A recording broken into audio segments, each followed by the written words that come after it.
Number 3 बहुत छोटा सा प्रॉब्लम है.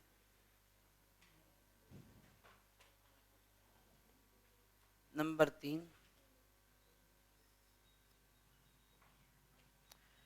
the input to a purifying process was 16,000 kg of basic material purchased at rupees 1.20 per kg.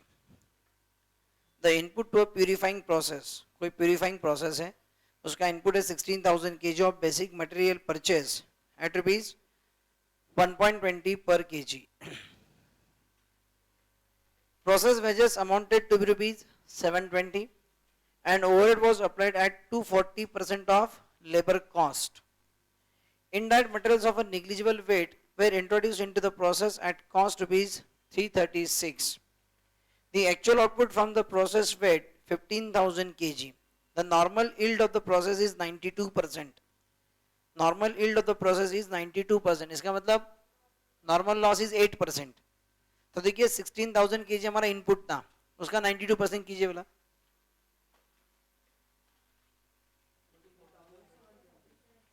14,720 मतलब 16,000 input लगाकर 14,720 is expected yield. Yield मतलब output, और हमारा एक्चुअल आउटपुट कितना है? It is 15,000. सो 14,720 हम एक्सपेक्ट कर रहे हैं, लेकिन हुआ 15,000. सो 280 क्या है? Abnormal gain. ठीक है. Any difference in weight between the input of basic material and output of purified material product is sold at 0.50 per kg. So scrap sales price दिया आपको. The process is operated under a license that provide for the payment of royalty at 0.15 per kg of the purified material produced. 15 पैसे आपको royalty देनी है पर kg. Prepare purifying process account, normal wastage account, abnormal wastage or yield account and royalty payable account. CA intermediate 96 का problem ही है. तो इस बार royalty भी आपको देनी है, और रॉयल्टी आपको देनी कितने की पड़ेगी? जितने यूनिट्स आपके फिनिश्ड है. कितने फिनिश यूनिट्स आपके? 15,000. क्या दिया? The process is operated, sixth line, the process is operated under a license that provide for payment of royalty at 0.15 per kg of the purified material produced. ठीक है. so 0.15 per kg produce, कितना cell हुआ उसके ऊपर नहीं, कितना produce हुआ उसके ऊपर आएगा. so we produce 15,000 units, so 15,000 into 0.15, 2,250. अब ये रॉयल्टी मतलब आपका डायरेक्ट एक्सपेंडिचर हुआ. ये रॉयल्टी जो आपको दी आपका डायरेक्ट एक्सपेंडिचर, इसलिए इस प्रोसेस जो है, इस प्रोसेस को डेबिट करना पड़ेगा आपको टू रॉयल्टी करके. टू रॉयल्टी पेएबल, पेमेंट नहीं किया उनको, रॉयल्टी पेएबल अभी भी. ठीक है. तो ये जो प्रोसेस अकाउंट बनेगा इसको डेबिट करना पड़ेगा आपको टू रॉयल्टी पेएबल. जो भी अमाउंट आएगा 2,250. एक ही प्रोसेस है. चलिए बनाइए आप. एक मिनट, सिर्फ एक minute. In the previous problem वो सेलिंग प्राइस निकालनी रह गई हमारी. सेलिंग प्राइस रह गई हमारी पिछले प्रॉब्लम में. तो पिछले प्रॉब्लम में प्रोसेस सी का बाय फिनिश गुड्स कितना आया था? वो कॉस्ट क्या आई थी वर्किंग नोट में?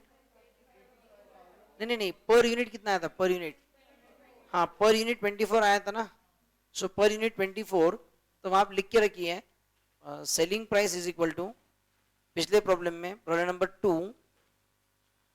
नंबर टू उसमें एक लाइन आप एडजस्ट कर दिए. Selling price is equal to 24 plus profit कितना था? वो 20% प्रॉफिट ऑन सेलिंग प्राइस ना, मतलब 25% on cost. It's purely 30. Fraction वैक्शन का सवाल नहीं आता है.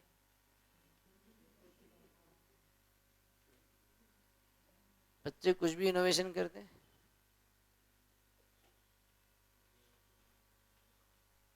क्या गांधी हमको भी डुबाएगा क्या?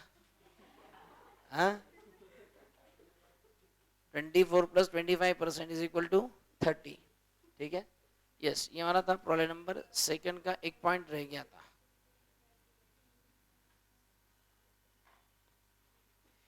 Yes, now come to this problem number 3. बनाइए. Purifying process account. अब इस बार सिर्फ एक ही प्रोसेस अकाउंट है।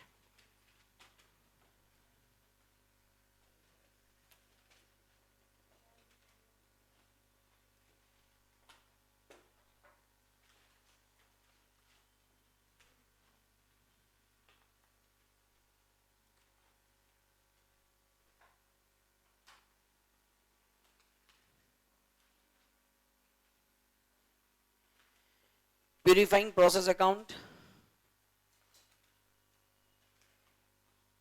then normal loss account, abnormal gain account and royalty payable account. abnormal gain, abnormal and normal loss, ये दो चार लाइन के अकाउंट्स। रॉयल्टी पेबल 4 लाइन का अकाउंट।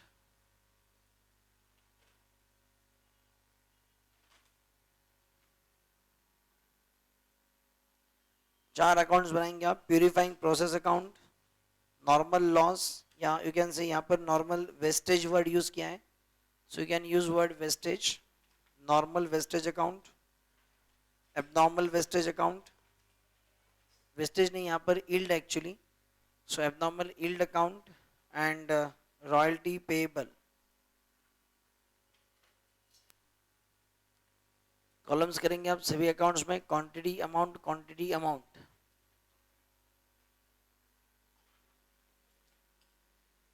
वर्चुअल में लिखेंगे सब जन।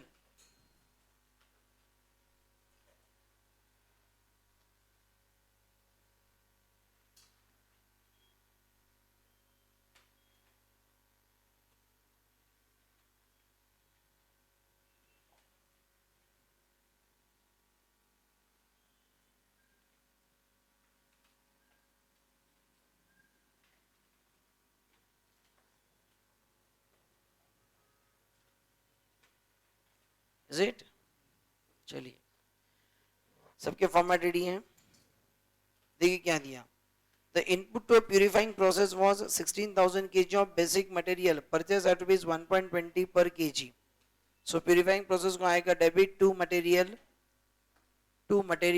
क्वांटिटी में 16,000 इंटू 1.2, सो 19,200 अमाउंट में आएगा 19,200।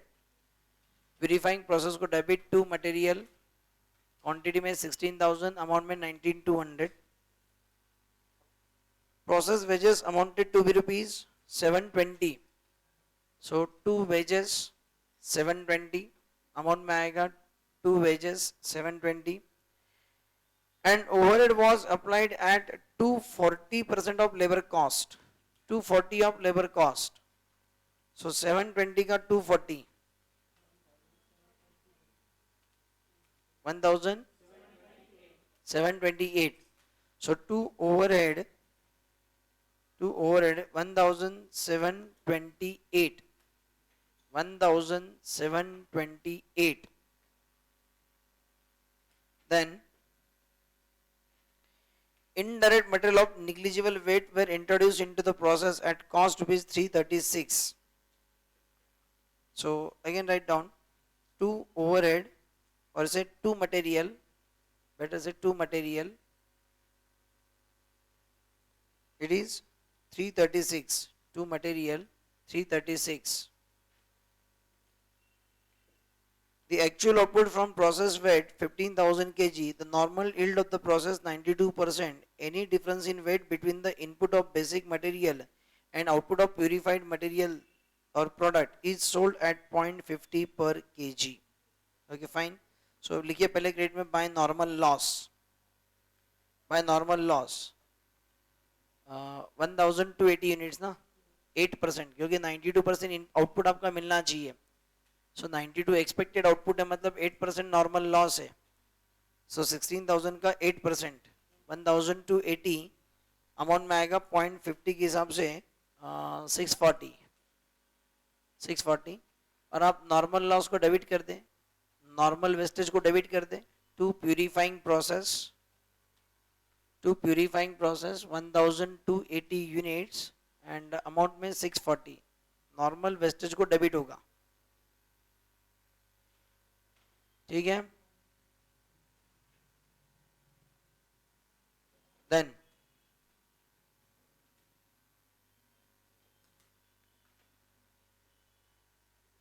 आउटपुट है आपका 15,000, सो आप लिखेंगे क्रेडिट में बाय फिनिश गुड्स 15,000, क्वांटिटी में लिखेंगे सिर्फ 15,000, अमाउंट उसकी फाइंड आउट करनी पड़ेगी।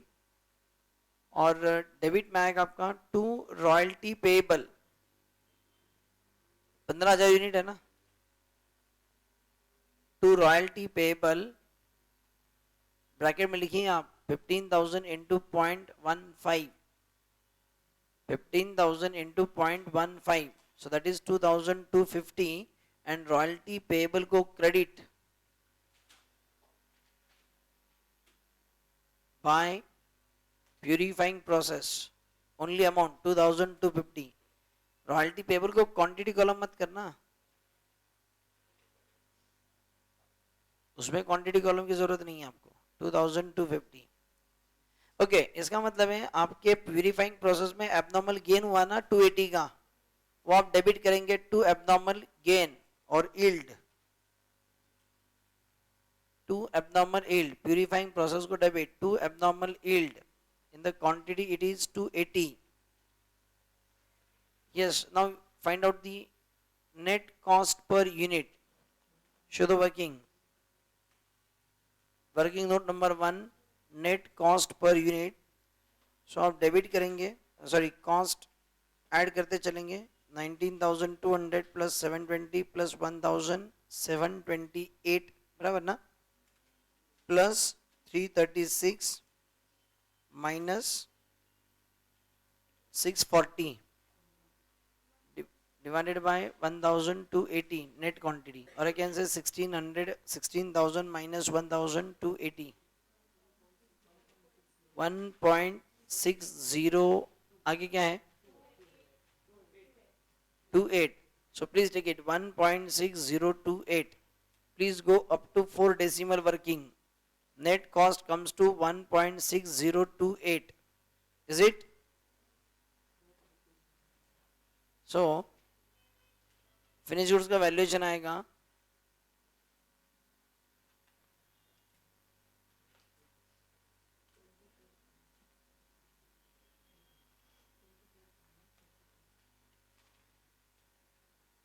$15,000 आपके फिनिश है ना, 24,042, is it? And abnormal gain, abnormal gain 280 units into 1.6028, कितना, छोड़ो ना, 449, set down abnormal gain, debit में आएगा आपका अमाउंट कॉलम में 449 एंड फिनिश गुड्स 24,042। या प्लीज मेक श्योर, देखो वाला अकाउंट टैली है क्या, प्लीज चेक, मुझे लग रहा है शायद से कोई डिफरेंस है 3 रुपए का, नहीं टैली है पक्का,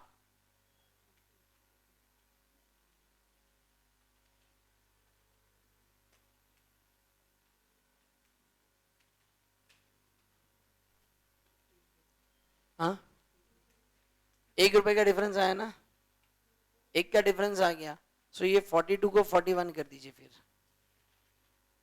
मतलब क्या करूं, 41 करूं कि 43 करना, क्या करके टैली होगा देखो ना, एक बढ़ाओगे एक कम करो, आपके पास सॉल्यूशन है,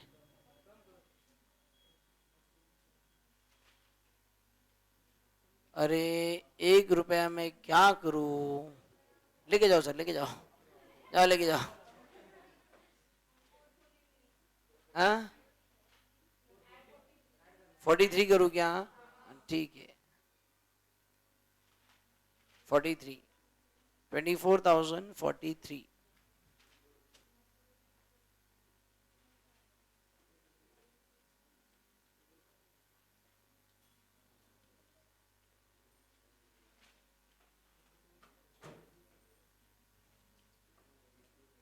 अब देखिए एक मिनट आपको बता दूं, एक मिनट कल से बता ला,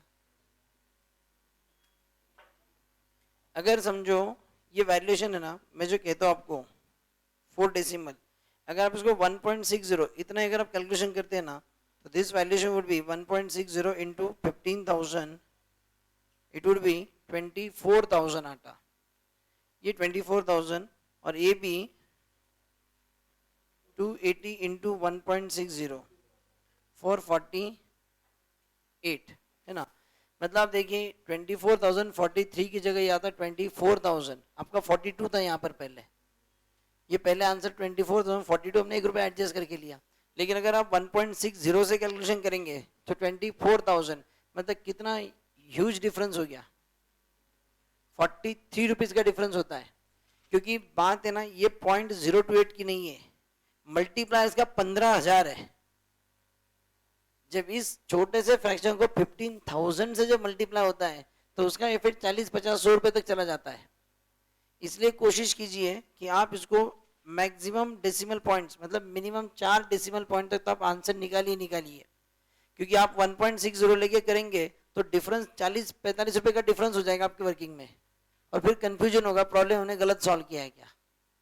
गलत कुछ नहीं है, go up to 4 decimal, then will get the accuracy. जिनको कुछ नहीं समझा उनके मैंने कुछ नहीं कहा, उन्होंने एकत्र करना 4 डेसिमल तक लेना है। यस वर्चुअल समझ में आ गया? कुछ नहीं कहा मैंने, इट इज 4 डेसिमल इंटू 15,000, कुछ नहीं है, छोड़ो। क्लियर? चलो आगे बढ़ो।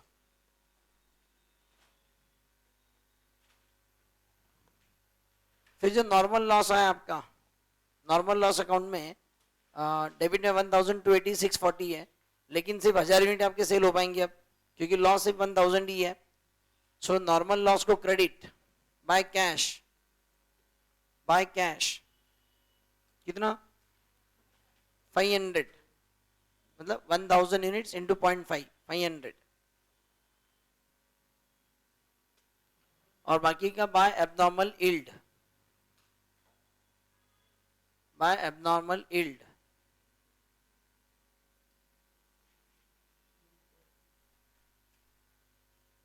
कितना 280, 140 बराबर है। और एबनॉर्मल यील्ड को डेबिट हो जाएगा to normal wastage, normal loss 280, 140, and difference जो जाएगा आपका, हाँ 449 minus 140, 309, 2 P&L 309, and royalty payable में balance get down brought down, वो भी पेएबल है हमारा।